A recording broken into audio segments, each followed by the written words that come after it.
ઓહો જસાભાઈ, પરમાનંદ દાસ, શું કહું.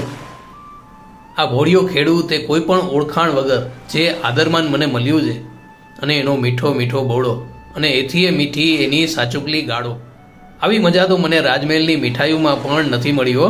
બોલતા બોલતા ઠાકોરની છાતી ફૂલાવા લાગી. એક દિવસ વજયસંઘજી શિકારે નીકળેલા હતા. ઓળખાય નહીં એવી રીતે શિકારી લેવાસ પહેર્યો હતો.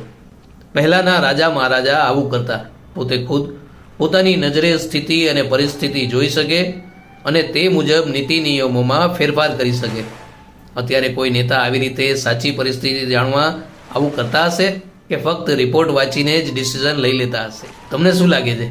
બાપુ સમડળિયા ગામના એક ખેતર પાસે ઊભા હતા અને ઊભા પાકમાં પોતે ટૂંકો રસ્તો લેવા માટે ઘોડો ચલાવ્યો.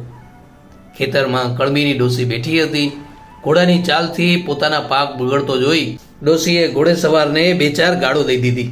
મારો રોયો જોતો નથી, પીટ્યા, ઊભા ખેતરમાં ઘોડો હાકસ, તને શરમ નથી આવતી? વજયસંઘજીએ ખોટો ગુસ્સો કરીને કહ્યું, ડોસી, ગાળો કેમ કાઢસ? ઓળખસ? અમે રાજના નોકર છીએ.